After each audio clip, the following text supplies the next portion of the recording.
સાથ સહકાર હશે તો જ આપણે દિયોદરમાં સ્વચ્છતા ને જાળી શકશું. આજે દિયોદરના દબાણના મુદ્દા ઉપર તમને નથી બોલાયા, તમને આજે સ્વચ્છતાના મુદ્દા ઉપર તમને બોલાયા છે કે દિયોદરને સ્વચ્છ રાખવા માટે તમે બધાએ પંચાયતના પડખે રહેશો કે નહીં રહો એનો જવાબ માંગવા આવ્યા.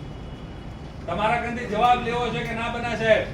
અમારી દુકાન આગળ અમારે જો કોઈ કચરો હશે તો અમે અમારી નિયમથી અમે ડોલ રાખશો. અમારે આપનું રોજ સવારે ટ્રેક્ટર અહીંયાથી જાય છે, અમારી ફરજ છે કે અમે એ કચરો અમારા ડોલનો કચરો એ ટ્રેક્ટરમાં નાખશો અને અમે પ્લાસ્ટિકને આજથી બંધ કરશો. એવું આપણે હોય સૌએ નક્કી કરવાનું. તમે આ વાતમાં સંમત થવા માટે તૈયાર છો કે નહીં એની જવાબ લેવા આવ્યા છો.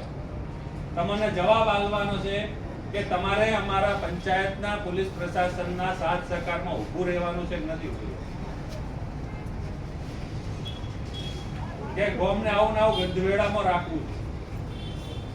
બોલો, જવાબ આલો. ગોમ મારું એકલાનું થોડી છે, તમારું છે. ભલે તમે 50% ગોમડામાં દેવાય આવી પૈસા આનો તો જવાબ આલો. શું કરવું એમ બરાબર છે બાબુ. આ ઊંચા કરીને એમ કહો કે બધા સાહેબ પોતા છે ને આ જે કહેશો એમ અમે ઊભા રહેશો. અને પાકે તો જો હાથ બે ઊંચા કરો બે વચ્ચે ખબર પડે. બોલો ગરજી મહારાજ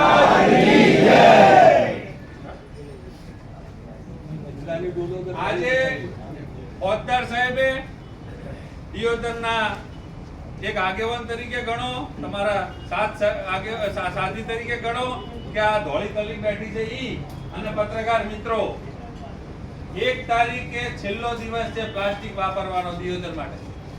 કઈ તારીખ? 1 તારીખ એટલે આ 30 તારીખ સમજો.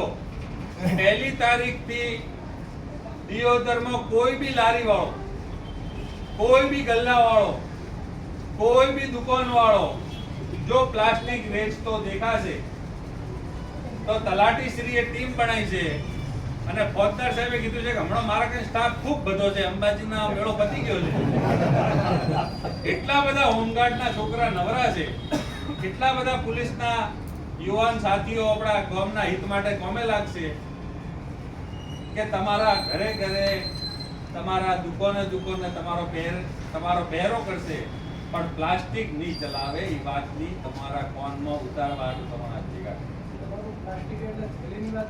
આપણે લેજો. હું કહું છું સૌથી પહેલા જે જબલું જે તમારા દુકાનમાંથી તમે જબલું આલો છો કે ભાઈ કોક સેમન લેવા આવ્યા તમે કાળા કલરનું ધોળા કલરનું જબલું આલ્યું માજી ભરે રવાના કરી દીધા, એ બિલકુલ જબલું છે. એ જબલું એવું છે કે જમીનમાં તમે નોખો છો તો ગળતું નથી. અને ગાયના પેટમાં તમે કહો ગાય રાષ્ટ્ર માતા થાવી જોઈએ, આ થવું જોઈએ, એ ગાયના પેટમાં જાય છે ને તો એ ગાયને બી એનાથી પીડા થાય છે. એનું ઓપરેશન કરીને આપણે કાઢવી પડે. પ્લાસ્ટિક મુક્તિ માટે કરીને તમારો બધાનો સાથ સહકાર માટે તમને બોલાયા છે. નાના લારી વાળા હોય, દુકાન વાળા હોય, મોલ વાળા હોય કે કોઈ બી લોકો હોય, પહેલી તારીખથી ફરજિયાત તમારા દુકાન બહાર ડોલ રાખવાની રહેશે. તમારા કઈ ડોલના પૈસા ના હોય તો ઉસીના લઈ જજો અમારા કઈ. પણ જો ડોલ નહીં હોય તો કેટલો દંડ નક્કી કર્યો ભાઈ? 500 રૂપિયા દંડ.